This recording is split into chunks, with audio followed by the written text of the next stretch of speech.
में मुझे अपने नाना से मिलने के लिए, पितरों से मिलने के लिए जाना। आज पहले एक बार माता पार्वती पितृलोक गई थी तो अपनी मां मैनावती के साथ गई थी, और आज माता पार्वती पितृलोक जा रही है तो अपने पति भगवान शिव जी के साथ जा रही है। मेरे नाना के घर में चलिए, पितृलोक चलिए। शिव जी कहते हैं पार्वती हम और पितृलोक, हाँ आप मेरे साथ पितृलोक चलिए। शिव जी कहते मैं पितृलोक जाऊं? हाँ।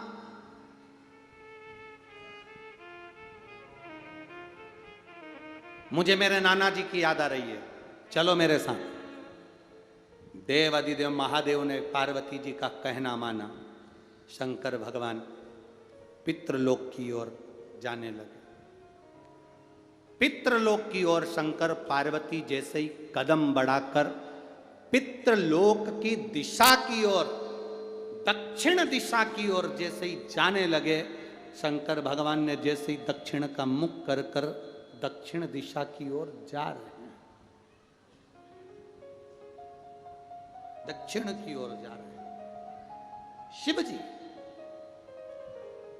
जब दक्षिण दिशा की ओर जाने लगे, सारे की सारे पितर, सारे की सारे 33 कोटि देवता, सब 33 कोटि देवता, पितर, वासुक, आहुत, जितने जितने देव होते हैं संसार के सारे देवता शिव जी की ओर आने लगे,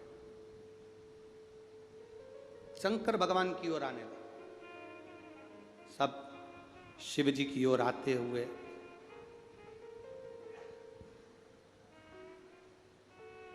जो देखा, देखते से ही माता पार्वती आश्चर्य में पड़ गई। बहुत समझने वाली कथा है, शायद हमने भी अपनी जिंदगी में पहली बार इस संवाद को बांचा है, और जितने आस्था चैनल पर कथा सुन रहे हैं और जितने मोबाइल पर और जितने इस कौड़िया गांव में सुन रहे हैं, इस संवाद को पहली बार आप लोग भी सुन रहे हैं, पहली बार सुन रहे हैं। हमने भी अपने जीवन में पहली बार इस संवाद को बांच रहे हैं, इस संवाद को पहली। पितृलोक के देवता पार्वती जी शिव जी से कहती हैं हमारे नाना के घर चलिए। शंकर भगवान जा रहे हैं, कुछ कदम चले हैं भगवान दक्षिण की ओर, और पितृलोक के देवता, आहुत लोक के देवता, वासुक लोक के देवता, 33 कोटि देवता सब ऊपर से नीचे कैलाश धाम के लिए आने लगे। सब की सब वापिस आते हुए जब पार्वती जी को दिखे तो पार्वती जी ने भोलेनाथ जी से पूछा, प्रभु अपन तो अपने नाना के घर जा रहे थे, हम तो नाना के घर जा रहे थे, और ये सारे की सारे नाना नानी और सारा खानदान और सारे देवता ये अपनी ओर आ रहे हैं, सबकी सब बहते चले आ रहे हैं। अपन जा रहे दक्षिण में, ये जा रहे, जम के बोलो, उत्तर में। अब आप दक्षिण में जा रहे हो और वो सामने से कोई व्यक्ति आ रहा है तो किधर की साइड आएगा? उत्तर की। अपन जा रहे दक्षिण में, ये सवार है उत्तर में। शिव जी कहते हैं पार्वती इसका उत्तर तो मैं नहीं दे सकता कि अपन तेरे नाना के घर जा रहे हैं और ये सब की सब 33 कोटि देवता, पितर देवता, गरुण वरुण सारे देवता ये सब अपनी ओर आ रहे हैं, तो इसका उत्तर मैं नहीं दे सकता, इसका उत्तर यही देंगे, सारे देवता आ गए।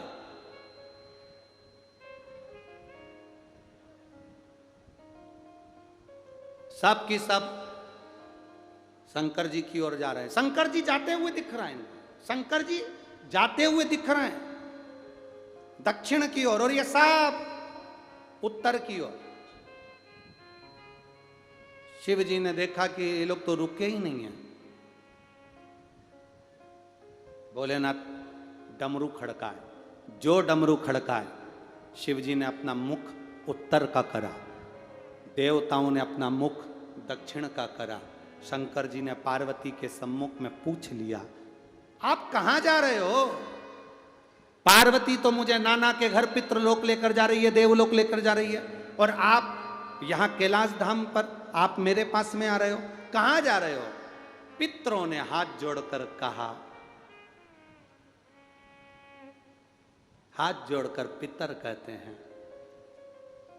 हमारा भोले बाबा, हमारा दामाद, हमारी बेटी हमारे घर आए, या हमारा शंकर हमारे पास में आए,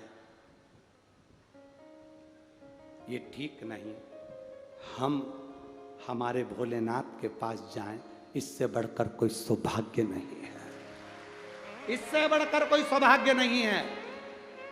बाबा, पितरों ने हाथ जोड़कर शंकर भगवान से विनती करी, है भोले बाबा, बस इतनी कृपा करो, संसार में रहने वाले मनुष्य श्राद्ध पक्ष में केवल 16 दिन हमको जल देते हैं।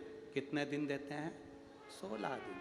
धूप 16 दिन देते हैं, ब्राह्मण भोज 16 दिन कराते हैं, गौ भोज 16 दिन कराते हैं, कौवे को भोजन 16 दिन देते हैं, कुत्ते को भोजन 16 दिन देते हैं।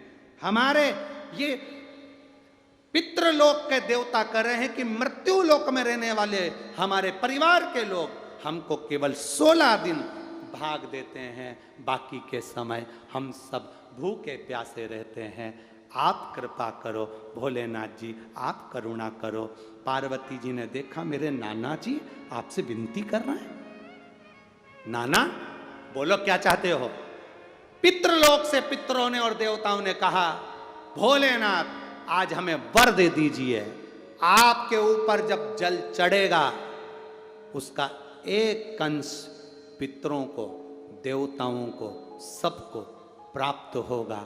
शिव जी ने कहा, हम वर तो दे देंगे पर मना नहीं, वर देने में मना नहीं है, हम तुम्हें वर दे देंगे कि हमारे ऊपर चढ़ा हुआ जल पितरों को भी मिलेगा, देवताओं को भी मिलेगा, देवियों को भी मिलेगा, पर हम आपसे एक वर चाहते हैं। शंकर जी ने जैसे ही कहा वर चाहते हैं तो पितर बोले, कौन सा वर?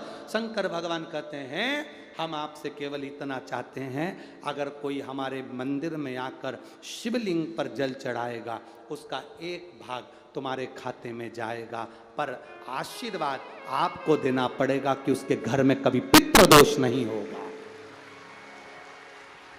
उसके घर में कभी पितृदोष नहीं होगा, कभी आहु दोष, कभी वासुक दोष नहीं होगा, कभी उसके दरवाजे पर काल सर्प दोष नहीं होगा, कभी उसके दरवाजे पर दुख नहीं आएगा।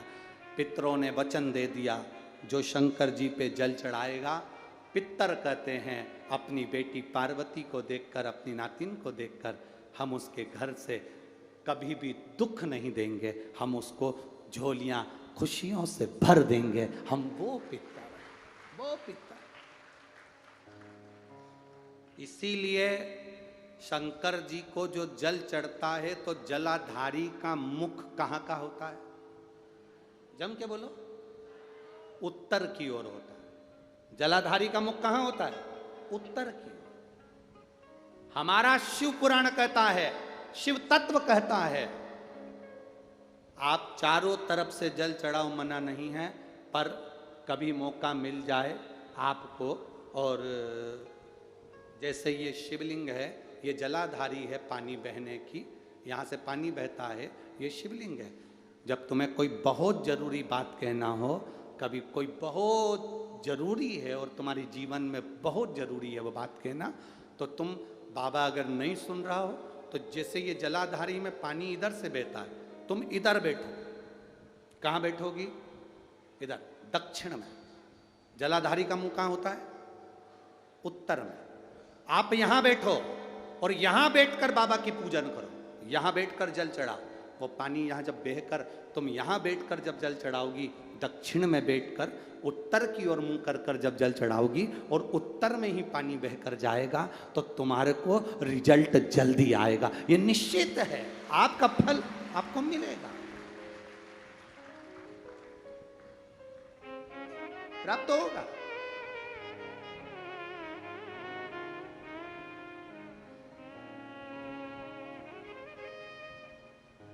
दक्षिण में तुम बैठो, उत्तर की ओर उसका मुख, आपका मुख जल चढ़ाए, समर्पित करो। शिव तत्व देने वाला औघड़ी है शिव। इसलिए बाबा का जो मुख होता है वो कहां पर होता है? उत्तर की ओर जलाधारी बाबा की, उत्तर की ओर बैठ गए, प्रणाम करा, नमन करा। कल अमावस्या है, श्राद्ध पक्ष की अमावस्या के दिन अपने नजदीक में तालाब, बावड़ी, कुआं, नदी जो भी हो वहां पर जाकर दक्षिण की ओर देखकर एक दिया घी का जरूर लगाना। अपने पूर्वजों को विदा करना, घाट पर झोली पसार कर प्रणाम करना कि मेरे पितर मेरे घर में संपदा दें, वंश वृद्धि करें, लक्ष्मी दें। अपने नज़दीक में जो नदी हो, तालाब हो, बावड़ी हो, कुआं हो, उसके घाट पर एक दिया घी का जरूर लगाएं। श्राद्ध पक्ष की अमावस्या है, बड़े भाव से आप दीपदान भी करें, उसका फल मिलता है। पिछले साल करा था? अरे बोलो तो जम के, करा था ना? करना चाहिए। उसका फल क्या होता है ये समय पर मालूम पड़ता है। जब दुख की घड़ी आती है, तकलीफ की घड़ी आती है, तो हमारे पितर हमारे लिए खड़े रहते, भगवान शिव के साथ।